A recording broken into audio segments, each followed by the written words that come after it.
Welcome to the Momentom Collective podcast. Momentom Collective provides training spaces and community around the world for unconventional minds and nomads to co-create the future. This podcast shares the stories on how we transcend and shift our passions into sustainable ventures. On this edition of the Momentom podcast, we jump into the powerful and healing frequency of sound. We're joined by our good friend Thomas Love, sound alchemist and founder of Sounds of Light Mystery School, as we discuss vibrational resonance, interdimensional frequencies, and how to channel our highest self. Get ready as we dive into sound alchemy and even tap into some sound healing live with Thomas Love.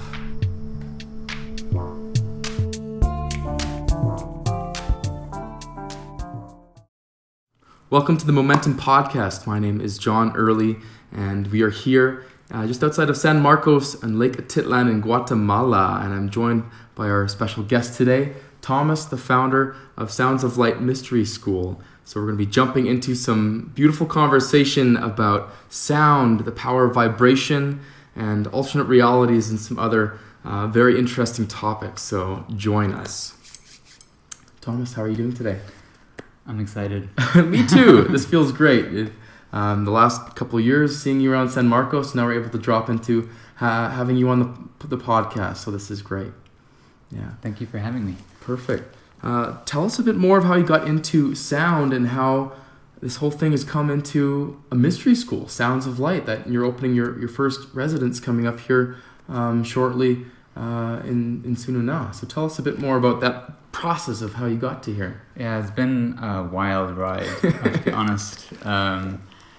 I came to Lake Atitlan and San Marcos 6 years ago, and I was in a process of letting go of my old life. I had spent a good chunk of my life as a political activist and as a trainer, training political activists all over the world in basically changing their societies and their communities, and I burnt out. And I was in this deep space of introspection of like, what is life meant to be for me, right?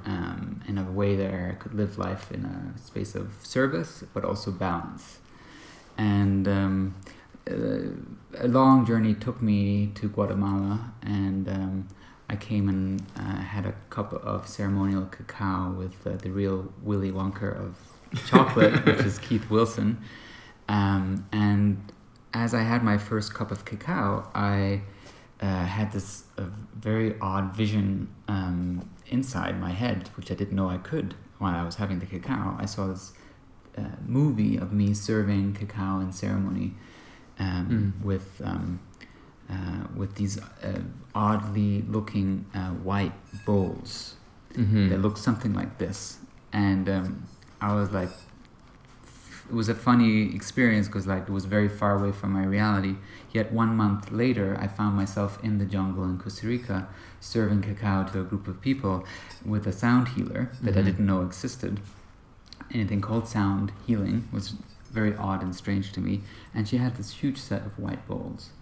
And from that moment that I started with cacao, I was going through this journey of remembering that I had a lifetimes of connection with sound and vibration, and facilitating ceremonies and facilitating healing and transformation with sound and with all these sacred instruments. So they started flooding into my life, and I started attracting people who call themselves sound healers, and I started getting instruments, and I started offering ceremonies, and I've been following the breadcrumbs of that, of what happens when we drink cacao and we are in sound, because what I experienced was that people went deep into their hearts and found peace there, and I found peace there that I had never experienced in my life before. And I could understand that it was a powerful medicine that anyone could basically access. They didn't have to take ayahuasca, they didn't have to go to years of therapy. They could drink cacao and be in sound and then have a profound healing transformational experience. Yeah, beautiful. And so that sort of founded my own curiosity of the power of sound. And I was just like, what more is there to explore? And I started offering, whole day workshops and weekend retreats and week-long retreats, and that turned into a 3-week training for people who wanted to be initiated into working with sound as a healing and transformational modality. And then I discovered about 8 months ago in a meditation that the next step for me was to have a permanent physical space for the work that we were doing. And I had whispers in my ear that this was going to be a mystery school, and we were to resurrect a temple for sound healing and help people come into deep remembrance of why they're here on this planet, and heal and transform and be initiated into a life of service. Beautiful. Before we talk more about this mystery school, I would like to hear your definition. How do you define sound as a medicine, as healing? I think we're coming from a Western society where we're used to like healing being taking a pill or a physical thing, a cast. So how does sound work to heal? It's a really good question. Besides the Beatles, we all know we feel good when we listen to the Beatles as music, but how about the deeper vibration behind it? So we are all unique vibrational beings. We're like a very complicated symphony of many different frequencies that are coming together in form. And so, for example, if you have a physical disease that could be, for example, cancer. Cancer has a specific harmonic or specific frequency. And one approach to sound healing is that if we just attack that cancer with another frequency, we can kill that cancer. And that works for a lot of people. That's what Royal Rife did in the 30s and 40s until he disappeared in mysterious ways. Brought this whole technology of like that we can heal ourselves through frequency. And we have those machines as well, and we play with them. But the most profound approach to sound that we are informed by is that sound is a carrier wave of consciousness. It's access. When we open up a space with sound, it gives everyone access to organize the experience that they truly need. That might be that you have physical tension in your shoulders that you need to let go of. And like with the gongs, can help release tension in your shoulders. Right. It might be that you have a traumatic experience as a child that you've suppressed deeply. The sound will help move it and bring it to your presence. Bring it to the surface, and then you can release it. Right. But you decide that on other levels of it's not me as a sound healer that's trying to fix you. It's the intention of the person receiving. Yeah, so one of the strongest intentions that we use when we make a sound is to call in delight for the highest good. Your highest good, my highest good, everyone's highest good. And I can let go of any agendas trying to fix you, because you know yourself much deeper than I do. Sure, and the body knows how to heal itself if we allow it. So there's this innate intelligence that we can access through sound that bypasses the mind and our thoughts and our conditioning. And so in that way, sound is access. It's like a doorway. And when you walk through that door, you can go through physical healing, emotional healing, even spiritual healing. Like if you feel lost in life, like, why am I here? What's my purpose? And why did I incarnate in this physical body? Like, this is a big mystery for many of us. And especially in a time where we may have tried the conventional consensus reality pill, where we take a long education and we get a job, we work really hard, we get a career, we try to make money, we try to make it in that paradigm, and we end up burning out and getting lost. And so sound can provide that opening into getting in deep touch with why we came and get messages from beyond this physical reality, or bring in lost parts of ourselves that we've left in other lives, or let go of things that we're holding on to in our past. Or even, and this is what we see a lot, is that people come into our sound journeys with that intention of like, I want to know what my purpose is. And then their soul communicates with them. It's like, remember why you came. And they get these strong visions of what they're here to create. And so for us, sound has been this very creative space where people, go through laughing, releasing, crying, shaking, and then people have profound mystical experiences, and other people receive visions of their future. Right. And then they go and be that future, because now they know. And one of the reasons why we call it a mystery school is that we want to keep the mystery alive. So we don't have a definition that I somehow know how I can heal you. Mm-hmm. I don't. Holding the space for people too. I know that sound scientifically helps you shift your brain waves into what we call an altered state. And that altered state, when you have different brain waves going, allows access to what we call the unified energy field, or the vast ocean of consciousness that we're all connected to. Mm-hmm. So sound is a bridge from this reality to what we call the fifth dimensional reality, or the quantum field, where all potential exists. And we can tap into that and start bridging so that we can really embody our true potential. And in that way, every time we do a sound journey, I experience something new that sound can offer. Right.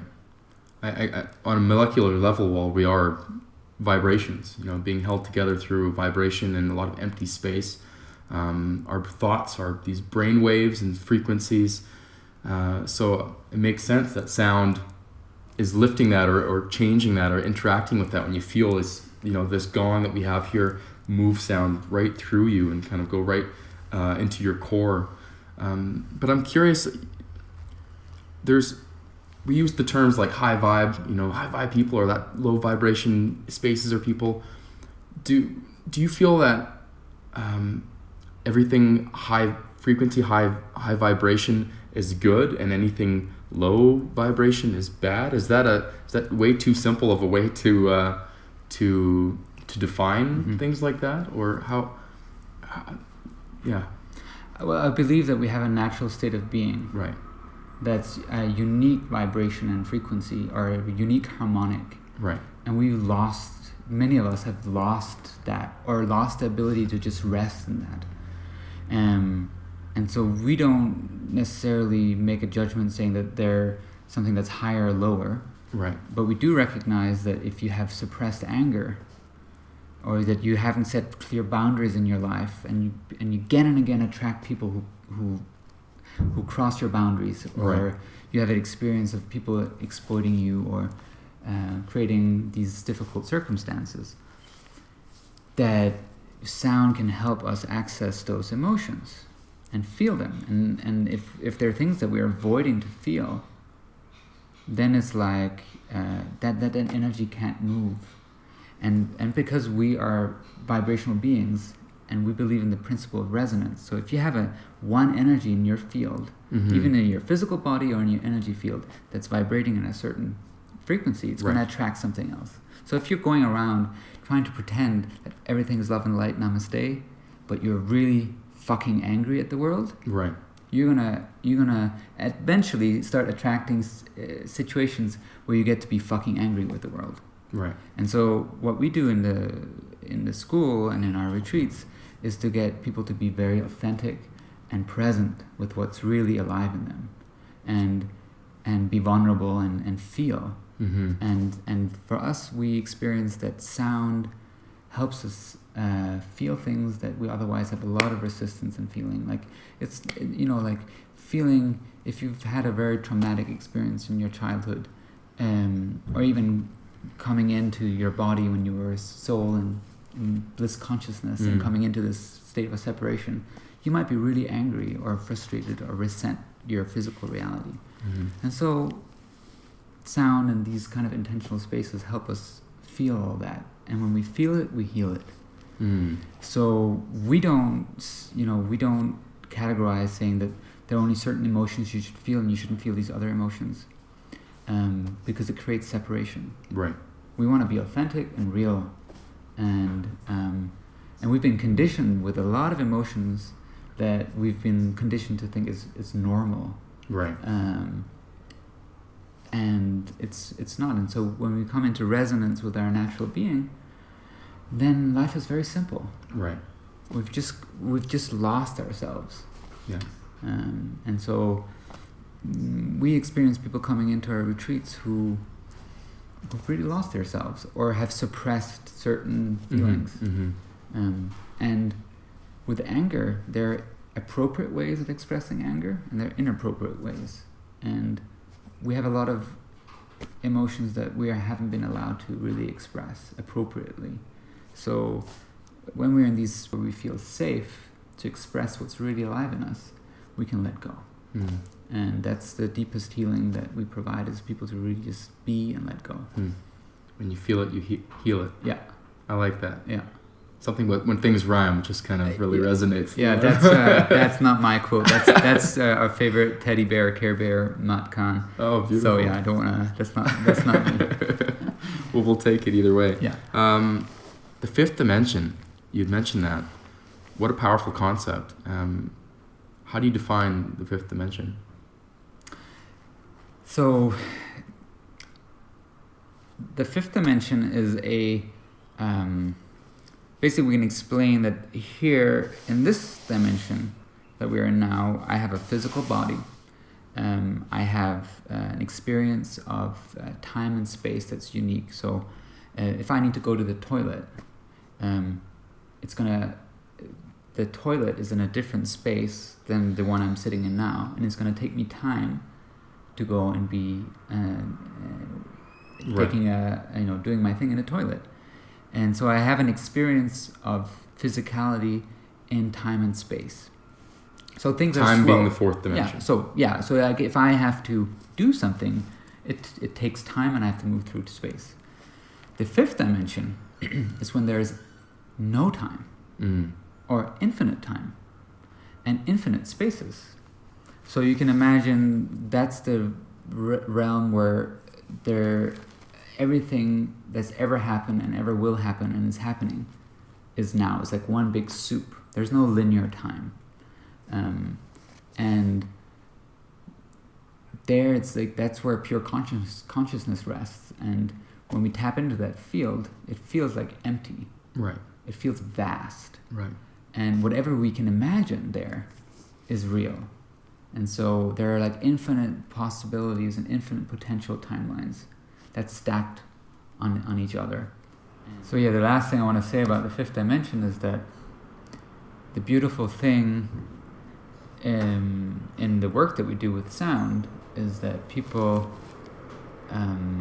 remember that they're infinite beings of light out in the fifth dimension, where this massive consciousness, expansive, infinite potential, and we forget that we are that. We come into this body and then we get lost in this linear timeline, worrying about that there's not enough time and I need to like figure out my life, and it's a lot of effort. And then when we start bridging into the fifth dimension, we remember, oh, actually, I am this immortal soul that's creating and experiencing life through this physicality. And then it becomes more of a dream where you can start living life, manifesting life from a different perspective.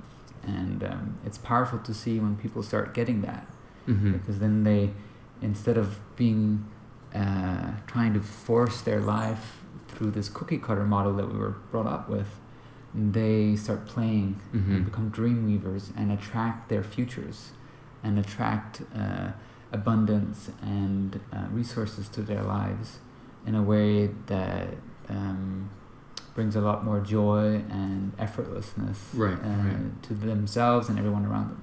And you feel this state or this dimension is the same as the collective consciousness. It's the same place where we go into for the dream state, that kind of a thing. You're feeling it's the same.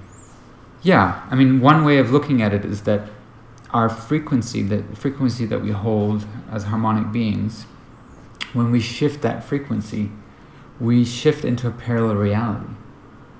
So the fifth dimensional approach to life is that we get to choose. We're creators. We get to choose what life we want to live. And so every time we shift our frequency, we're actually shifting into different timelines. We're getting to experience a different probability of ourselves. And the more we master our own frequency through sound, through mastering our physical body, through tapping into our creativity, into our connection to source, then we come in resonance with the highest probable future, the highest probability of who we are as souls, as potential. And in that way, sound and what we do at the Mystery School is basically helping people master themselves as vibrational beings and get to choose the realities that are the ones that they truly desire. Right. So for those that find working with the fifth dimension a little too aloof or kind of hard to process, what are your main points to maybe not convince, because I feel like it doesn't need convincing, but to kind of like reiterate that this can physically manifest? How do you best explain or kind of or convert people into understanding that there's more than just the physical three-dimensional state that we're in? Well, first of all, I can relate to that experience. That I was brought up that way. I think we all come into our physical bodies as small children. Until we're about 5, we are swimming in source consciousness. Our brains are operating at delta frequency, delta brainwave pattern and high gamma. So we're vibrating in the same way as a Tibetan Lama who's been meditating their entire life. We're tapped in. And then that gets conditioned out of us. And so, and we forget. And then, it's like, it's difficult to remember.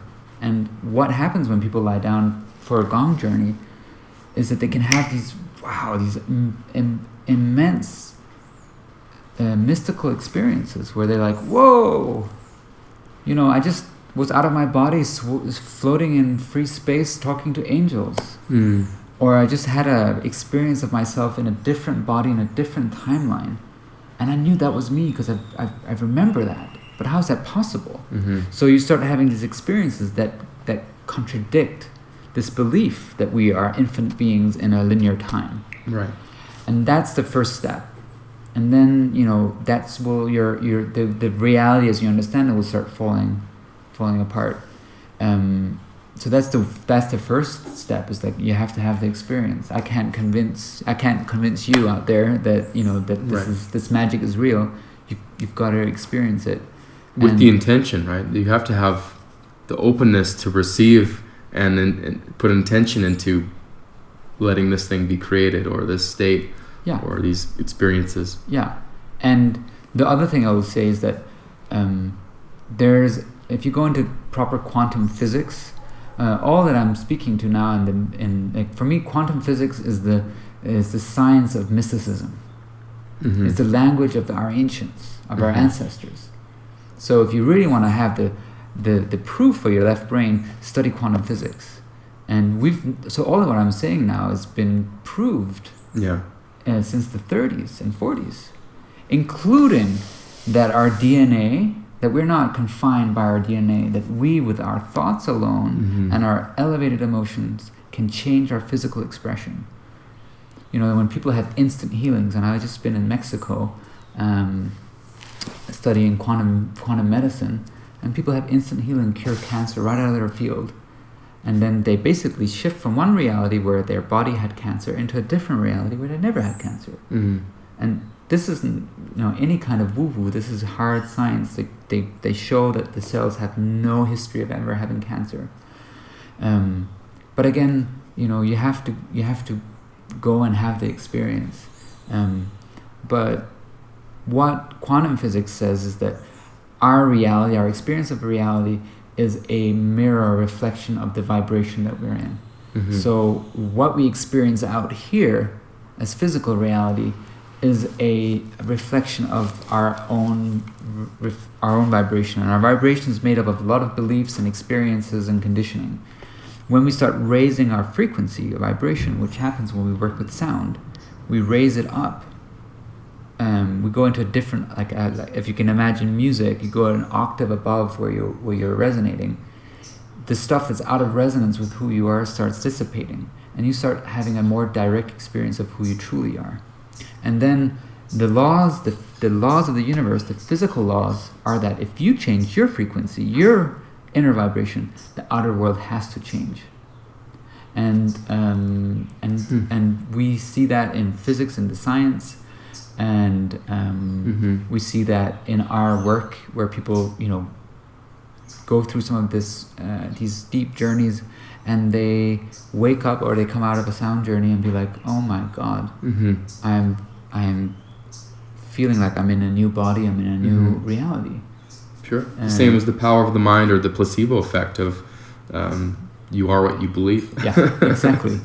And the thing is with sound, it brings us into that resonance, that frequency in our brain where we have more access to those powers. Because if you want to change your physical body or gene expression, you need to be in a specific harmonic resonance in your brain. That's what the science shows. You need to be in a specific brainwave harmonic. And sound alone, pure sound alone, takes the logical, rational, analytical mind that's trying to figure out your life, makes it go to sleep. It's like giving morphine to that part of you that sort of falls asleep. And then the right brain lights up as a Christmas tree, which is our intuitive, creative mind, and where a lot of our psychic capacity lies, a lot of our hidden potentials in that part of the brain. And then, you get to have these mystical experiences, and you're tapped into source. And so that's the beautiful thing about sound, is that even people who are very skeptical, who've never had an out-of-body experience, never experienced anything outside of their physicality, lie down in a gong bath, in 45 minutes, they come out being like, okay, I need to shift my whole perception of reality because I just had a direct experience with the nature of reality, that I am an infinite being of light that's in a human body, not a finite a human having a spiritual experience or looking for a spiritual experience. When does sound turn into a spiritual experience? What's your definition of spirituality and how it links with working with sound? So for me, a spiritual experience is having a true experience, a direct experience of who we truly are. And that's different from person to person. And what we do a lot of in our school is we work a lot with intention and the setting. So we believe that there's a magical formula that our ancestors in the ancient temples would practice, which is if you take an intention and match it with sound, you can start mastering physical reality. Then if you take intention, sound, and start visualizing, so like if you want to imagine having something in your life that you don't have, and you start having a very strong visual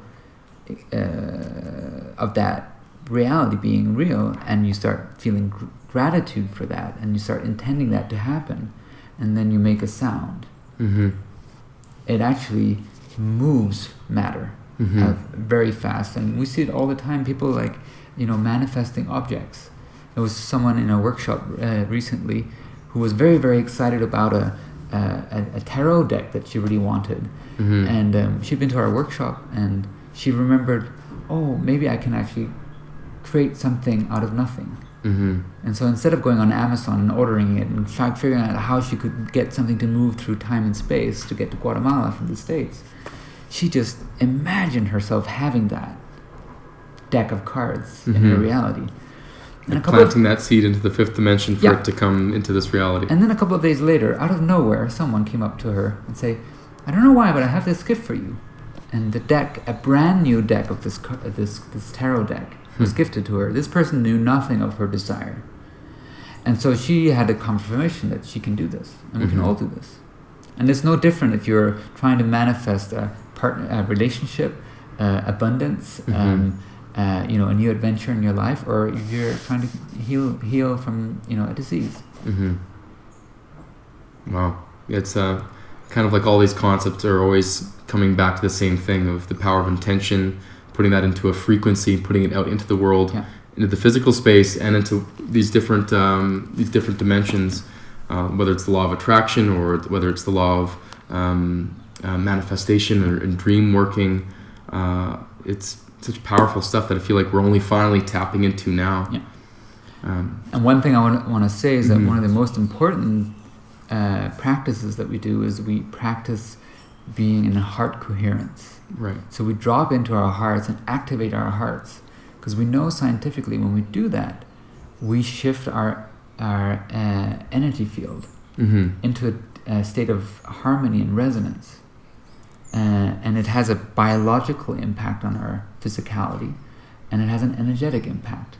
And this was taught by our ancestors. They even had specific chambers in their temples. When you walked into them, you entered into that resonance with your heart. So that's one of our, we come back to that. We call it, pressing our smile button in our hearts and getting into that glow. And then something shifts, our energy shifts. Right. And then we're tapped in to the fifth dimension. Yeah. And when we start raising our frequency in that way, we start becoming an attraction point for all that we truly desire. So we don't even have to necessarily constantly be like, oh, I want this, I want that, I want this. We're grasping for something. If we truly come into resonance with our soul and our highest frequency, we start attracting everything that we truly need when we need it. And we don't have to worry so much about what it is. And that's a very different way of living life, because then you come into your true calling, your true purpose. And it's like the future that you've decided to have before you incarnate in a physical body finds you, and you get to experience it. I've always enjoyed that with your meditations, when you get into that heart space and talk about getting comfortable and pushing the smile button.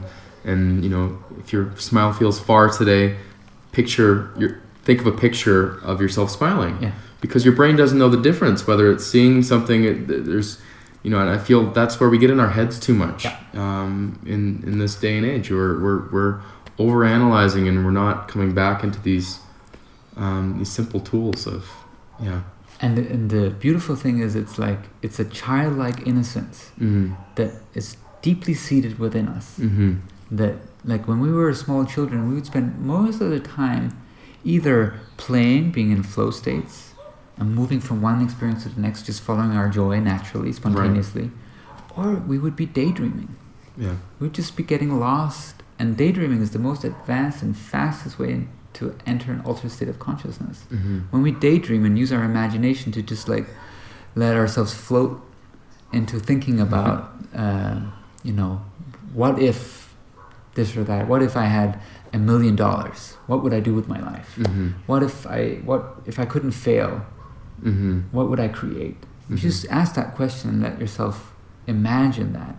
You enter a very, very, very deep meditative state that you can, if you put a brain scanner on your head, you can see that you go into the same states as these Tibetan masters who've meditated their entire lives. And we all have access to that, and it's so simple, just by imagining, what we truly desire, without necessarily being attached to it. And then, because what we can imagine is real, as you say, there's no difference between imagining something as real and us having the experience. The brain knows no difference. You've talked about angels and beings and different things in the fifth dimension, and how a lot of them do work on a different frequency. And we're used to communicating with language.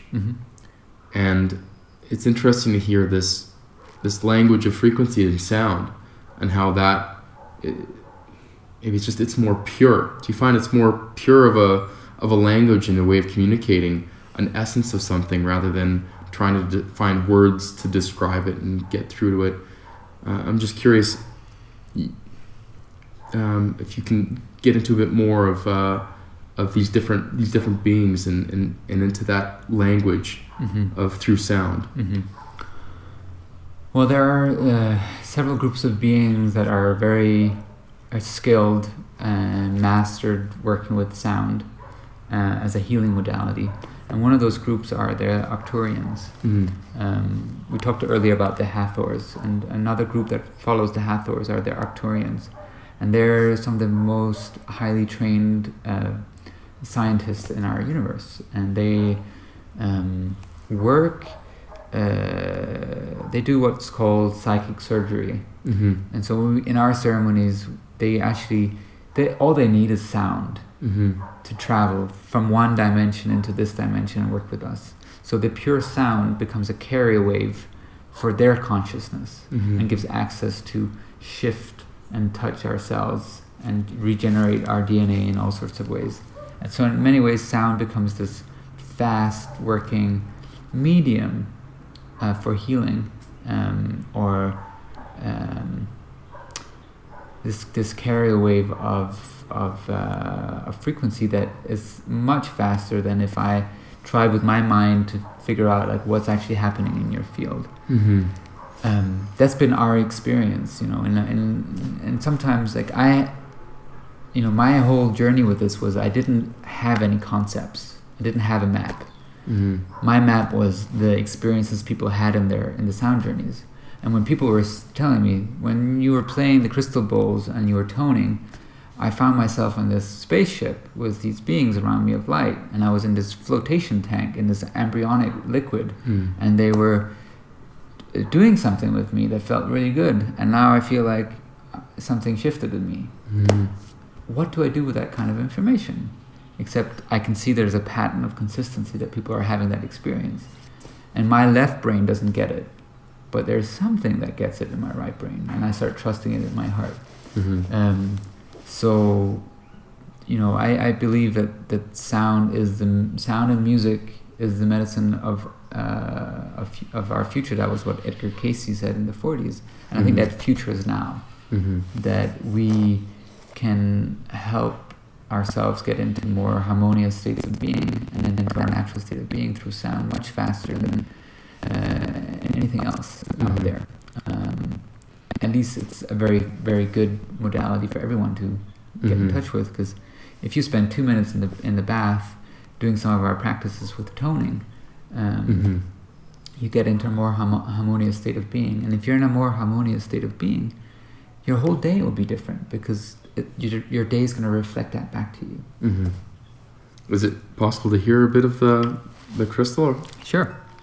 Let's see what happens.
Thank you for that gift.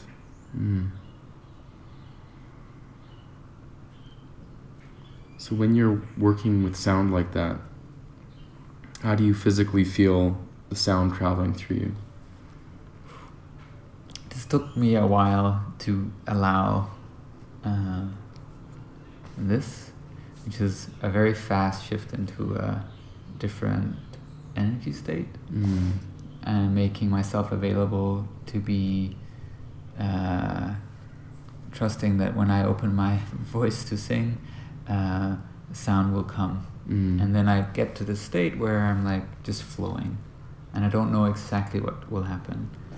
And as I shared earlier with the Hathors, I had this first experience of them actually coming into my body and singing, taking over my body and over my voice and singing. And I actually felt it as a violation when I experienced it, because it was involuntary, until I discovered that these were friends of mine, and we had an old agreement, and I was just remembering this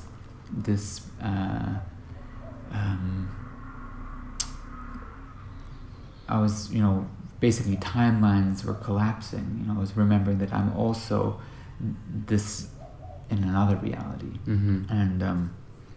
And then I shut it down, and it's been back and forth, and now I can relax into it, and it's not more, it's not like I get like this memo, it's like, oh, now do this tone, this tone. It's more of a relaxation and trusting that I can open the channel, and it's more of an energy transmission. And in the sounds that come out, there are lots of information that comes through. And for some people, when I share this, they go on a very deep shamanic journey, and they leave their body, and they're in different time and space altogether. And others just feel a relaxation. And it's still medicine. and it's still a big mystery for me. And it's been a big journey for me to be comfortable with sharing that, even in ceremony.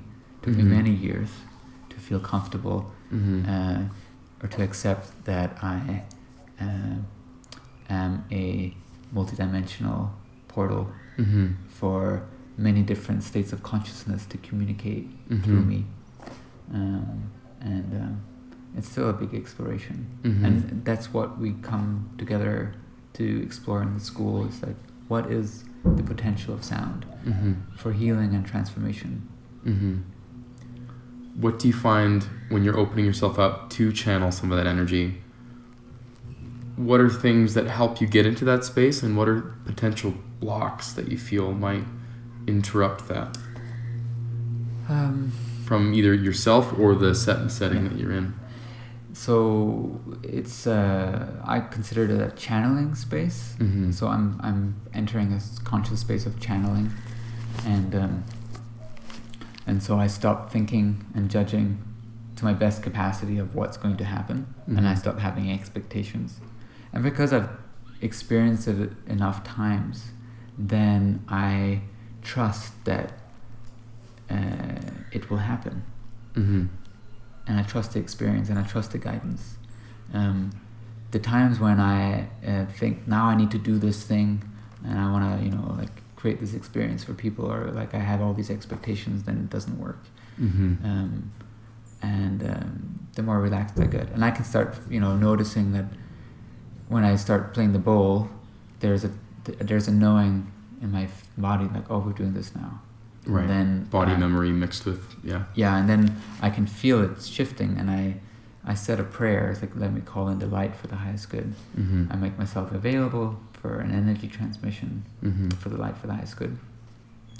And I also set a conscious intention that anyone who received this sound would receive what they needed for this experience. And so when I'm ready, I can feel my energy shift, and I recognize that in myself. So by doing it many times, I start recognizing it, and know when I open my mouth, and then trusting that the sound will come, and then there's an energy carried in the sound. Yeah, there's definitely some recurring words here: trust, acceptance, surrender, intention, flow, all these kinds of things that are obviously very integral to being able to get into these different states. Yeah.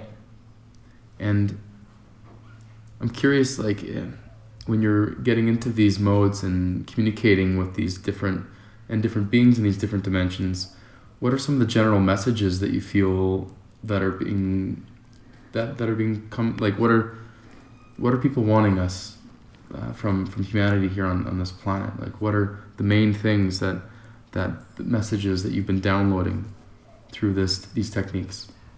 A lot of it has to do with remember. Yeah. Like, there's this deep longing of, like, remember who you really are. Right. And come back to our hearts and come back to that connection. And so a lot of the transmission spaces are like, it's kind of like this,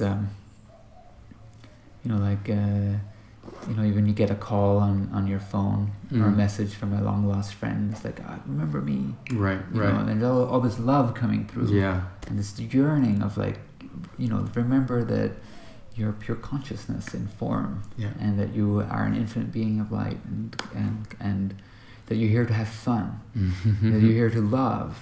Mm-hmm. And create and have, and not to take life too seriously, right, but to find your passion and your spark, and be a vessel and a channel.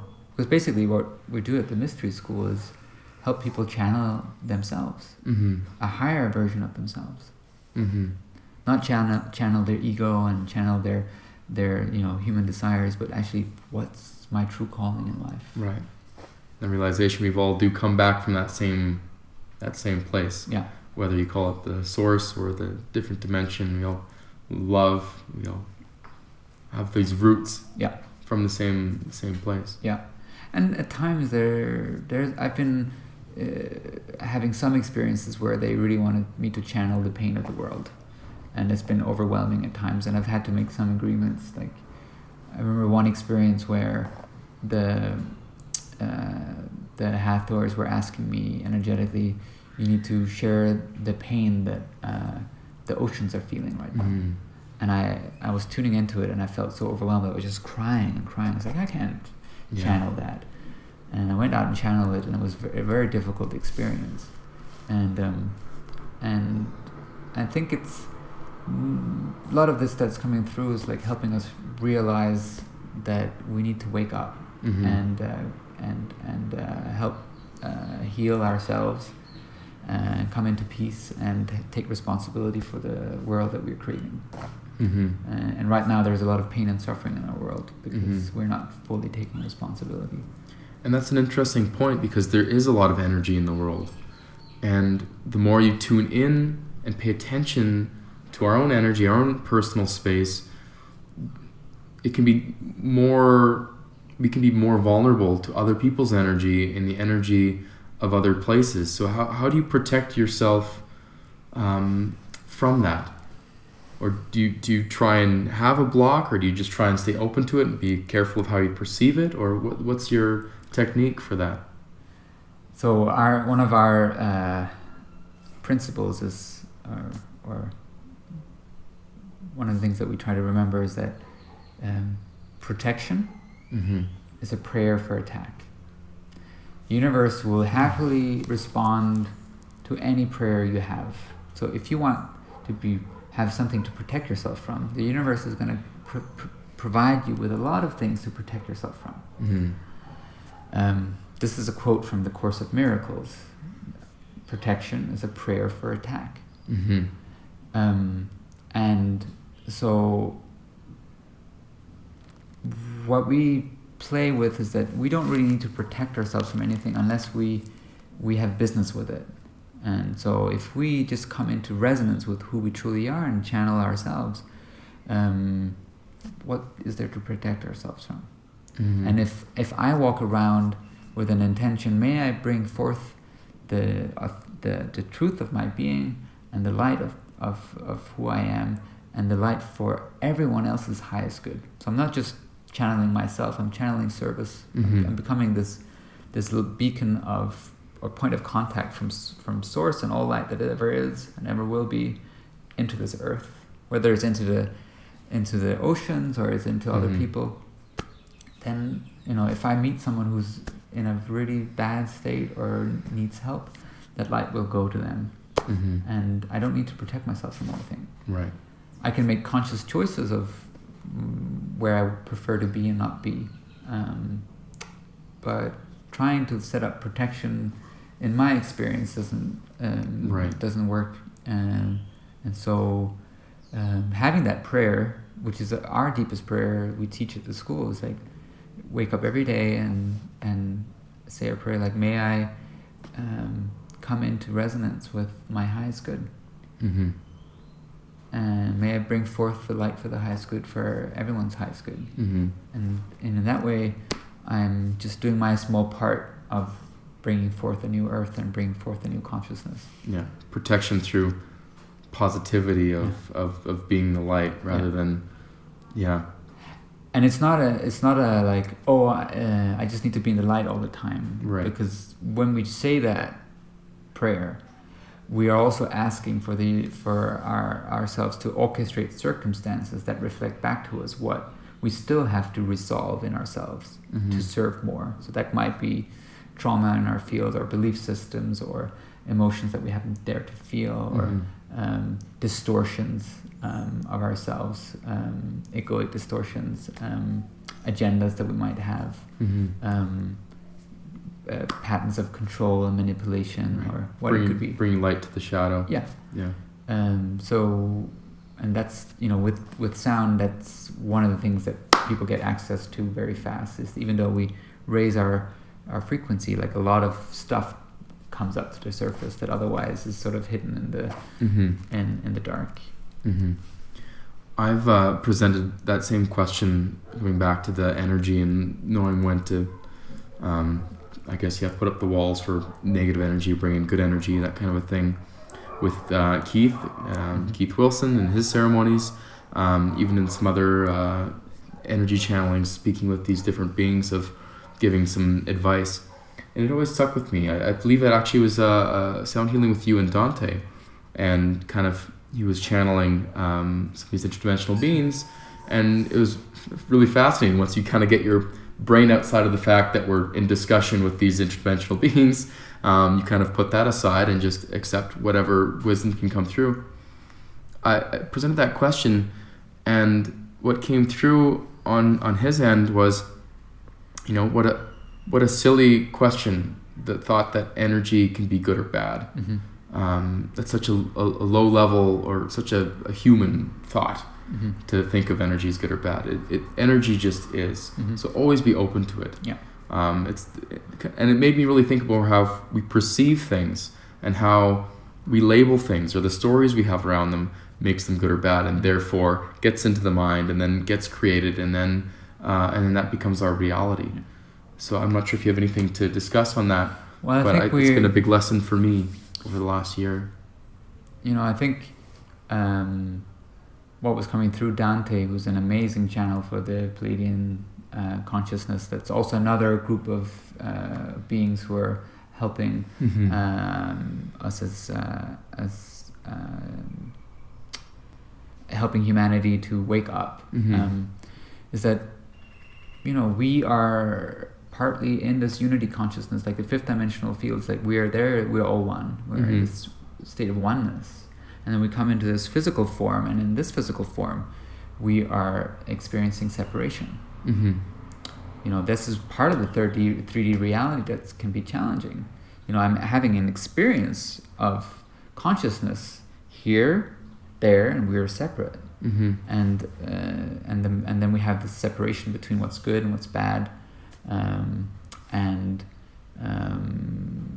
You know, and we're unraveling all of that by having the experience and then finding peace with it. And so I don't think there's anything, you know, wrong with the question, but it's all coming, if we can start understanding, it's all coming from the same source. And that everything has a flip side, and we can come to accept it and find the parts of us that maybe judges something as bad or good, and then coming into peace, not by suppressing our experience, but by actually having the experiences and then unraveling it while we're having it. will help us find clarity. That there aren't if we're only looking for the good experiences and what brings us laughs, and we're trying to avoid something, then we're living in separation instead of maybe understanding that we need to unravel some of these judgments that we have that might not even be our own. We might have just been brought up with those are the bad guys, or it's bad to do this and it's good to do this, and then we come into finding our own truth. But by finding our own truth, we have to go through these different experiences, and sometimes we need to really have the experience of judging without making that wrong. Yeah, and I remember at the beginning of that talk, it said something that really stuck with me of just, when you're talking about some things that can be perceived as pretty woo-woo and kind of difficult to comprehend, it was like, hey, if you're not resonating with anything that's said, here's a box. Put it into that box, and then you don't chew on anything that doesn't seem to resonate with you, but try and find a lesson in a different concept or a new idea, or maybe talking with different beings from a different dimension. Yeah, and maybe that's a recommendation for anyone watching this podcast, is that anything that you've heard from this podcast that doesn't resonate true for you, put it in the big, we call it the big imaginary box, where we put everything that doesn't strike us as true, doesn't resonate, because the worst thing we can do is eat other people's truths. And part of what part of the finding the balance of being ourselves is finding our own truth, even in the light of it being different than other people's truths, and then accepting that truth as well.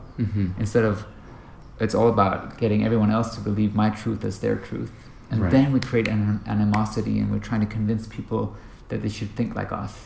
And that's, look at most wars today right now, and most conflicts are people butting heads against ideologies that conflict. My God is better than your God. And all of that, and so we encourage people not to eat anything that's not true for them. Well said. Where can people find more information about your school, the Sounds of Light? So Sounds of Light Mystery School, you can go online at our website, soundsoflightportal.com, and we have twice a year we initiate people into facilitate transformational and healing journeys with sound. And then the rest of the year we have different types of residencies where you can come and stay and just be in the vibration, be in the practice. Our main purpose is to cultivate a community of practitioners, and so our vision is that in 5-10 years that we are a very big global community of artists and alchemists and magicians and priestesses and priests and just people who've come alive with their own magic, and maybe sound is just a part of their skill set and tools. And so if that resonates, you can come and get a spark of insight and creativity at our school. And the minimum commitment is you come and stay for 1 month and to have the depth of the experience. But you can stay as long as you want. Excellent. Yeah, and I know that's why it feels like there's been such good synergy with what you have to offer with Sounds of Light and with Momentom Collective, thus focusing a little bit more on the creative movement and embodying spirituality through movement, and then having the sound, and these two things coming together just seems to really resonate, really, what beautiful languages through movement and through sound. So I'm really excited to see what we can create in the future as well, and have you drop in for some more workshops in our residency at Arc Oasis, as well as some of our ecstatic dances and some sound healings coming up. So exciting. Excellent. Is there anything else you wanted to mention or give a plug to? Any other events coming up?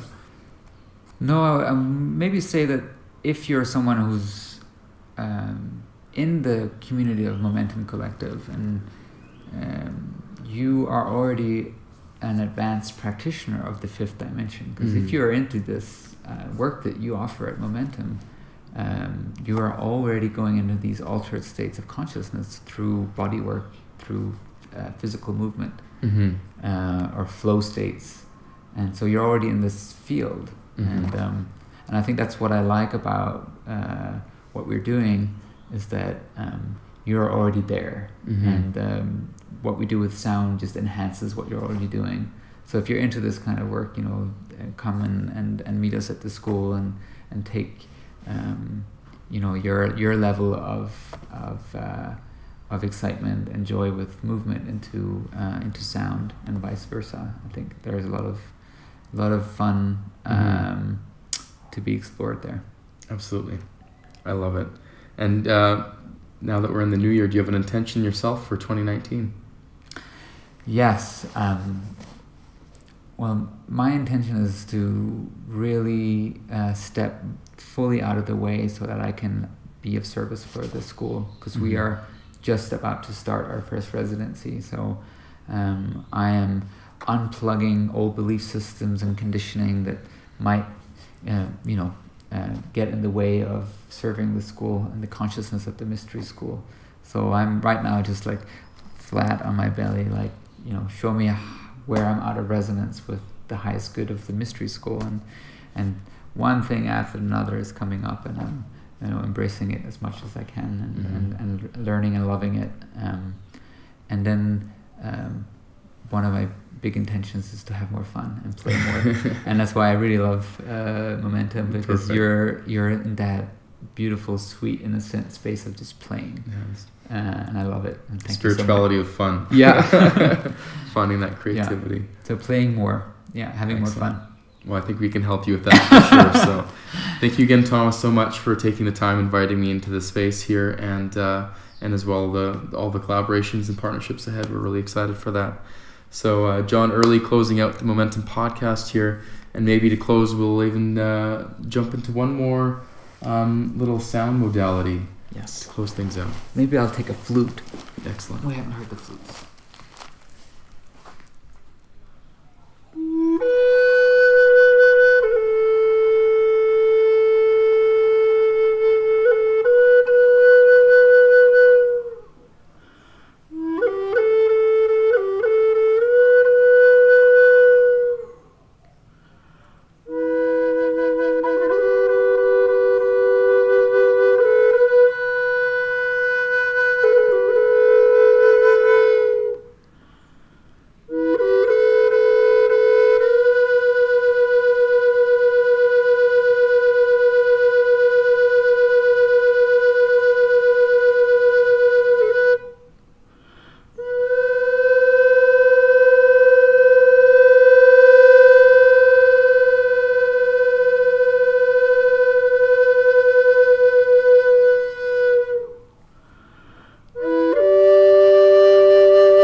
Thank you so much. Thank you, Thomas. Yeah.